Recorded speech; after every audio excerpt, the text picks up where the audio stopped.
রমজান মাস দেখতে দেখতে আমাদের কাছ থেকে বিদায় নিয়ে চলে যাবে। রহমতের 10 দিন চলে গেল, মাগফেরাতের 10 দিন চলতেছে। এই মাগফেরাতের 10 দিনে আমরা যদি এই একটি ইস্তিগফার পাঠ করতে পারি, আমার আপনার জীবনের সমস্ত গুনাহ মাফ হয়ে যাবে। এর চেয়ে সুসংবাদ আর কি হতে পারে? হাদিসের মধ্যে আছে, যে ব্যক্তি রমজান মাস পেয়েও নিজের গুনাহ ক্ষমা করাতে পারল না, তার উপর অভিশাপ। একদা একবার হযরত জিবরাইল আলাইহিস সালাতু ওয়াসসালাম আসলেন। নবীজি মিম্বরে উঠতেছেন। তখন জিবরাইল এসে বলল, ইয়া রাসূলুল্লাহ, ইয়া হাবিব আল্লাহ নবী গো, যে ব্যক্তি পিতামাতাকে জীবদ্দ দশায় পেয়েও তাদের খেদমত করে জান্নাত লাভ করতে পারল না, আল্লাহকে খুশি করতে পারল না, তাদের উপর লানত। নবীজি আমিন বললেন। দ্বিতীয় নম্বরে রাসূলুল্লাহ সাল্লাল্লাহু আলাইহি ওয়াসাল্লামকে জিবরাইল বললেন, ইয়া রাসূলুল্লাহ, যে ব্যক্তি রমজান মাস পেয়েও রমজান মাসে নিজের গুনাহ ক্ষমা করাতে পারল না, জাহান্নাম থেকে বাঁচতে পারল না, আল্লাহকে খুশি করতে পারল না, তার উপর লানত। আমার নবীজি তিনি বললেন আমিন, অর্থাৎ তার উপর লানত বর্ষিত হোক। 3 নম্বরে রাসূলুল্লাহ সাল্লাল্লাহু আলাইহি ওয়াসাল্লামকে জিবরাইল বলল, ইয়া রাসূলুল্লাহ, ইয়া হাবিব আল্লাহ নবী গো, যে ব্যক্তি আপনার নাম শোনার পরে দুরূদ শরীফ পড়বে না, তার উপর লানত, অভিশাপ, সে অভিশপ্ত। আমার নবীজি বললেন আমিন। তো একবার ভেবে দেখেন, রহমাতুল লিল আলামিন নবীজি সারা জাহানের জন্য রহমত, রহমাতুল লিল আলামিন নবী, তিনি অভিশাপ দিয়েছেন, তিনি আমিন বলেছেন। তো আমাদের প্রত্যেকের উচিত পিতামাতার খেদমত করে জান্নাত লাভ করা। এই রমজান মাসে মাগফিরাতের 10 দিন এই ইস্তিগফারের মাধ্যমে নিজের গুনাহকে ক্ষমা করিয়ে নেওয়া, আল্লাহ তাআলার কাছে ইস্তিগফারের মাধ্যমে বেশি বেশি করে ক্ষমা চাওয়া। আর আপনি যখন এই ইস্তিগফারের মাধ্যমে ক্ষমা চাইবেন, আল্লাহ তাআলা আপনাকে ক্ষমা করবে। সর্বোপরি কথা হলো, আপনার জীবনের সকল সমস্যার সমাধান হবে ইনশাআল্লাহ ইস্তিগফারের আমলের মাধ্যমে, বিন্দুমাত্র সন্দেহ নেই। প্রিয় দর্শক, আজকের ভিডিওটি অনেক গুরুত্বপূর্ণ ভিডিও, তাই অনুরোধ করব ভিডিওতে একটি লাইক দিয়ে মনোযোগ সহকারে আজকের এই গুরুত্বপূর্ণ ভিডিওটি দেখতে থাকুন। সুপ্রিয় দর্শক, মূল আলোচনায় যাওয়ার পূর্বে চলুন একটু প্রার্থনা করে নেই। হে মহান দয়ালু প্রেমময় আল্লাহ, আপনি আপনার রহমান রহিম নামের গুণে আমাদের সকলের দুঃখ কষ্ট, পেরেশানি, হতাশা দূর করে দিন। সকলে বলি আল্লাহুম্মা আমিন, আল্লাহুম্মা আমিন। তো চলুন আমরা বিস্তারিত জেনে নেই। প্রিয় দর্শক, আমলের নিয়ম বলে দেব, তার পূর্বে এই আমল সম্পর্কে আল্লাহ ও রাসূল সাল্লাল্লাহু আলাইহি ওয়াসাল্লাম কি সুসংবাদ দিয়েছেন, প্রথমত শুনুন মনোযোগ দিয়ে। শুনলে আপনি আর কখনো এই আমলটি ছাড়বেন না ইনশাআল্লাহ আজ্জা ওয়াজাল্লাহ। প্রিয় দিনদার মুসলমান ভাই ও বোনেরা, একবার হযরত হাসান বসরি রহমতুল্লাহি আলাইহি এর কাছে এক ব্যক্তি এসে বলল, আমার ফসলে খরা লেগেছে, আমাকে আপনি এমন এক আমল দিন যে আমল করলে আমার ফসলে খরা দূর হয়ে যাবে। হাসান বসরি তাকে বললেন, তুমি বেশি বেশি করে ইস্তিগফার করো। তুমি যখন বেশি বেশি করে ইস্তিগফার পড়বে, তোমার ফসলের খরা দূর হয়ে যাবে। কিছুক্ষণ পর আরেক ব্যক্তি এসে অভিযোগ পেশ করলো, হুজুর, আমি গরিব, আমাকে এমন আমল দিন যে আমল করলে আমার রিজিক বৃদ্ধি হবে, আমার অভাব দূর হবে, আমার কষ্ট দূর হবে। হাসান বসরি রহমতুল্লাহি আলাইহি তাকেও বললেন, তুমি বেশি বেশি করে ইস্তিগফার করো। এমনইভাবে অপর এক ব্যক্তি এসে সন্তান হওয়ার আমল চাইলে ওই ব্যক্তিকেও তিনি বললেন, তুমি বেশি বেশি করে ইস্তিগফার করো, মহান আল্লাহ তাআলা ইস্তিগফারের উসিলায় তোমাকে সন্তান দান করবেন, সলিহিন নেককার সন্তান দান করবেন। সুবহানাল্লাহ। উপস্থিত ছাত্ররা জিজ্ঞাসা করলো, সবাইকে একই পরামর্শই দিলেন যে?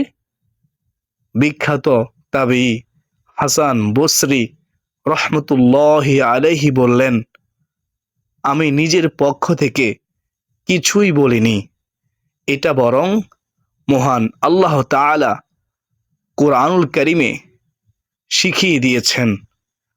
তারপর তিনি সূরা নূহ এর আয়াতটি তেলাওয়াত করলেন। তাফসিরে কুরতুবী 18তম খণ্ড 303 নং পৃষ্ঠা। বিসমিল্লাহির রহমানির রহিম।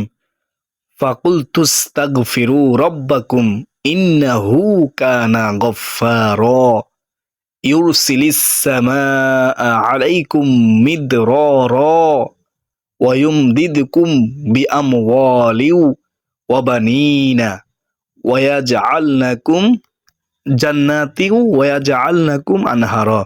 হযরত নূহ আলাইহিস সালাম বললেন, তোমরা তোমাদের রবের কাছে ইস্তিগফার করো, ক্ষমা চাও, মাপ চাও, নিশ্চয়ই তিনি অতি ক্ষমাশীল, তিনি ক্ষমা করতে ভালোবাসেন। সুবহানাল্লাহ। তাহলে বোঝা গেল ইস্তিগফার পড়লে আল্লাহ তাআলা ক্ষমা করবেন। তিনি তোমাদের উপর অজস্র বারিধারা বর্ষণ করবেন, উপকারী বৃষ্টি দিবেন। তিনি তোমাদের ধন সম্পদ ও সন্তান সন্ততি বৃদ্ধির মাধ্যমে তোমাদের সাহায্য করবেন, তোমাদেরকে শক্তিশালী করবেন, তোমাদের জন্যে উদ্যান তৈরি করবেন, তোমাদের জন্যে নদী নালা প্রবাহিত করবেন। সূরা নূহ আয়াত হচ্ছে 10 থেকে 12। এই আয়াতের দ্বারা আমরা ইস্তিগফারের যেসব উপকারিতা জানতে পারলাম, তার মধ্যে 2টি হচ্ছে, 1 রিজিক বৃদ্ধি, 2 সন্তান লাভ। যেহেতু সন্তান বিয়ের মাধ্যমে হয়, সুতরাং ইস্তিগফারের দ্বারা বিবাহের ব্যবস্থাও মহান আল্লাহ তাআলা করে দেন। সুবহানাল্লাহ, সুবহানাল্লাহ। ইস্তিগফার আমল এত দামি আমল, তো আমরা এই পবিত্র রমজান মাসে আমরা পড়ব ইস্তিগফার ইনশাআল্লাহ।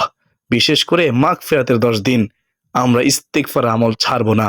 চলতে ফিরতে উঠতে বসতে সব সময় পড়ব ইস্তিগফার। এছাড়া অন্য আয়াতে আল্লাহ তাআলা বলেন, হযরত সালেহ আলাইহিস সালাম বলেন, তোমরা আল্লাহর কাছে ক্ষমা প্রার্থনা কেন করতেছ না, যাতে করে তোমরা রহমত প্রাপ্ত হও, আল্লাহ তাআলার পক্ষ থেকে রহমত পাও। সুবহানাল্লাহ। কোরআনে কারিমে আল্লাহ তাআলা বলেন, এবং আমি অবশ্যই ক্ষমাশীল তার প্রতি যে তওবা করে, ঈমান আনে, সৎ কর্ম করে ও সৎ পথে অবিচল থাকে সদা সর্বদাই। সূরা তহা আয়াত হচ্ছে 82। সুবহানাল্লাহ, সুবহানাল্লাহ। আর কিভাবে বললে আপনারা ইস্তিগফারের আমল করবেন, আর কিভাবে বললে আপনারা বুঝবেন ইস্তিগফার আমল যে কত দামি আমল। প্রিয় দিনী ভাই ও বোনেরা, মহান আল্লাহ তাআলা অনেক বেশি খুশি হয়, তো আমরা ইস্তিগফার করব ইনশাআল্লাহ। আরেক আয়াতে এসেছে, যে ব্যক্তি কোনো মন্দ কাজ করে ফেলে বা নিজের প্রতি জুলুম করে বসে, তারপর আল্লাহর কাছে ক্ষমা চায়, সে অবশ্যই অবশ্যই আল্লাহ তাআলাকে অতি ক্ষমাশীল পরম দয়ালুই পাবে। সূরা নিসা আয়াত হচ্ছে 110। রাসূলুল্লাহ সাল্লাল্লাহু আলাইহি ওয়াসাল্লামের কোনো গুনাহ ছিল না, তিনি ছিলেন নিষ্পাপ। এরপরেও তিনি দিনে রাতে প্রচুর পরিমাণ ইস্তিগফার পাঠ করতেন, আল্লাহর কাছে কেঁদে কেঁদে দোয়া করতেন, ক্ষমা চাইতেন। হাদিস এসেছে, হযরত আবু হুরায়রা রাদিয়াল্লাহু তাআলা আনহু বর্ণনা করেন, আমি রাসূলুল্লাহ সাল্লাল্লাহু আলাইহি ওয়াসাল্লামকে বলতে শুনেছি, আল্লাহর কসম, আমি প্রত্যেক আল্লাহর কাছে 70 বারেও বেশি ইস্তিগফার ও তাওবা করে থাকি, ক্ষমা চেয়ে থাকি। সুবহানাল্লাহ। সহিহ বুখারী শরীফ হাদিস নম্বর হচ্ছে 6307 নম্বর হাদিস। একবার কি ভেবে দেখেছেন যে নবীজির কোনো গুনাহ নেই, সেই নবীজি যদি এত তওবা করতে পারে, তো আমাদের তো গুনাহের কোনো শেষ নেই। যেদিকে তাকাই সেদিকে গুনাহ। গুনাহের কথা চিন্তা করলে জান্নাতের আশা করতে পারি না, গুনাহের কথা চিন্তা করলে জাহান্নাম ছাড়া উপায় দেখি না।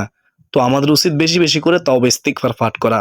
ইবনে আব্বাস রাদিয়াল্লাহু তাআলা আনহু থেকে বর্ণিত, রাসূলুল্লাহ সাল্লাল্লাহু আলাইহি ওয়াসাল্লাম বলেছেন, যে ব্যক্তি বেশি বেশি ইস্তিগফার করে, ইস্তিগফারকে নিজের জন্য আবশ্যক করে নেয়, মহান আল্লাহ তাআলা তার সব সংকট থেকে উত্তরণের ব্যবস্থা করে দেন, মুক্তির পথ খুলে দেন, যত বড়ই সংকট থাকুক না কেন। সুবহানাল্লাহ। প্রিয় দিনদার মুসলমান ভাই ও বোনেরা, এর চেয়ে সুসংবাদ আর কি হতে পারে। 2 নম্বরে, ইস্তিগফার করলে আল্লাহ তাআলা এত খুশি হয়, সব দুশ্চিন্তা পেরেশানি আল্লাহ তাআলা দূর করে দিবেন।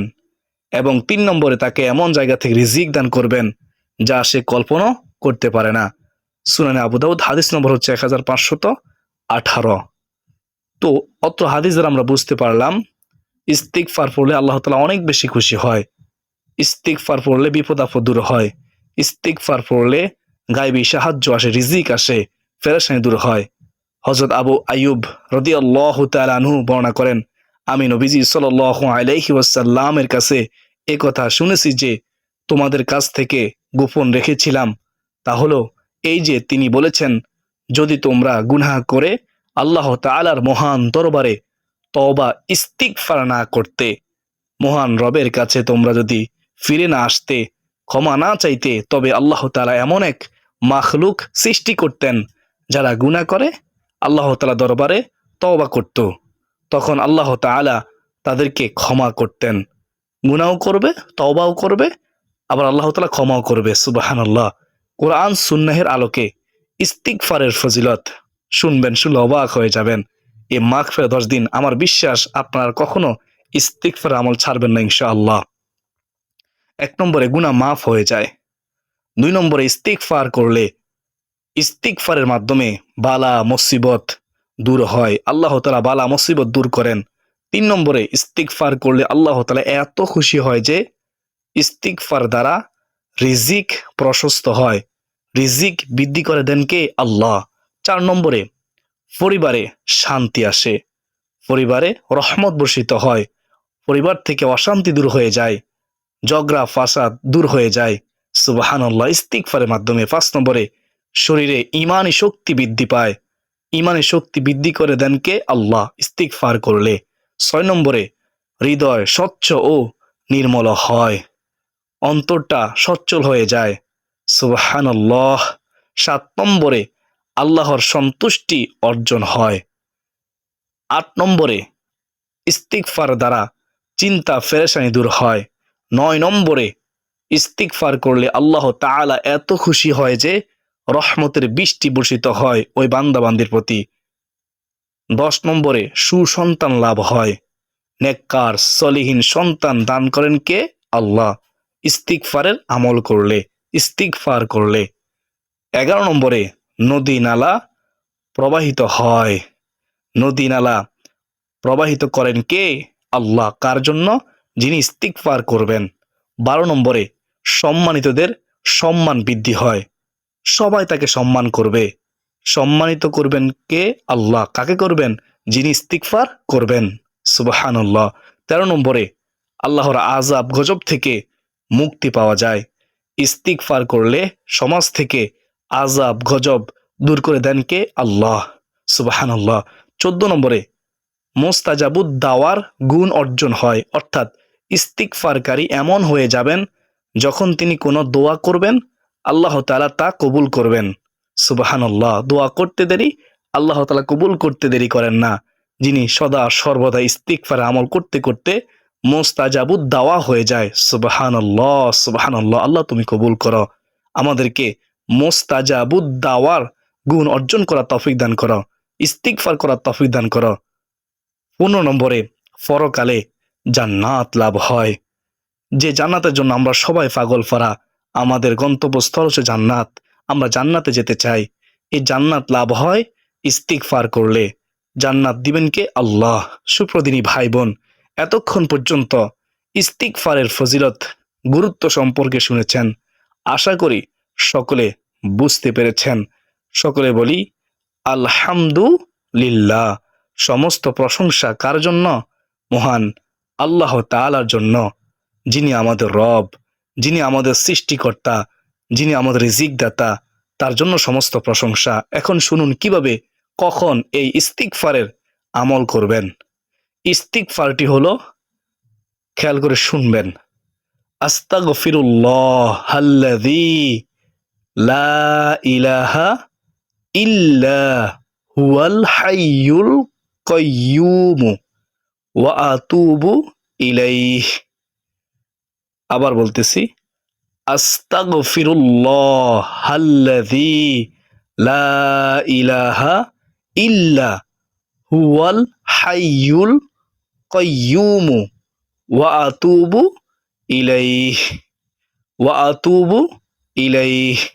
আবার বলতেছি, আস্তাগফিরুল্লাহাল্লাযী লা ইলাহা লা ইলাহা ইল্লা হুয়াল হাইয়ুল কাইয়্যুম ওয়া আতুবু ইলাইহি। অর্থ, আমি ওই আল্লাহর কাছে ক্ষমা চাই যিনি ছাড়া প্রকৃতপক্ষে কোনো মাবুদ নেই, তিনি চিরঞ্জীব, চিরস্থায়ী, এবং তার কাছেই তওবা করে আমরা সবসময় ক্ষমা চাই। হাদিস এসেছে এভাবে তওবা ইস্তিগফার করলে আল্লাহ তাআলা তাকে ক্ষমা করে দিবেন, যদিও সে যুদ্ধক্ষেত্র থেকে পলায়নকারীও হয়। আবু দাউদ শরীফ, তিরমিজি শরীফ ও মিশকাতের মধ্যে এই অত্র হাদিসটি রয়েছে। সুবহানাল্লাহ। প্রিয় দর্শক, ফজর ও মাগরিবের পর কমপক্ষে 100 বার এই ইস্তিগফারটি পড়বেন। বিশেষ করে রমজান মাসে বেশি বেশি করে সকাল সন্ধ্যা 100 বার করে পড়ার চেষ্টা করবেন। পারবেন, বেশি কোনো সময় লাগবে না। যদি আপনি আপনার গুনাহ ক্ষমা করতে আমরা না পারি, তাহলে আমাদের উপর অভিশাপ। রাসূলুল্লাহ সাল্লাল্লাহু আলাইহি ওয়াসাল্লাম আমাদেরকে অভিশাপ দিয়েছেন। তো আমরা এই মাগফিরাতে 10 দিন ক্ষমার জন্য আমরা ইস্তিগফার বেশি বেশি করে পড়বো ইনশাআল্লাহ। সারাদিনে যদি নাও পড়তে পারি, কমপক্ষে সকাল সন্ধ্যা 100 বার করে পড়বো।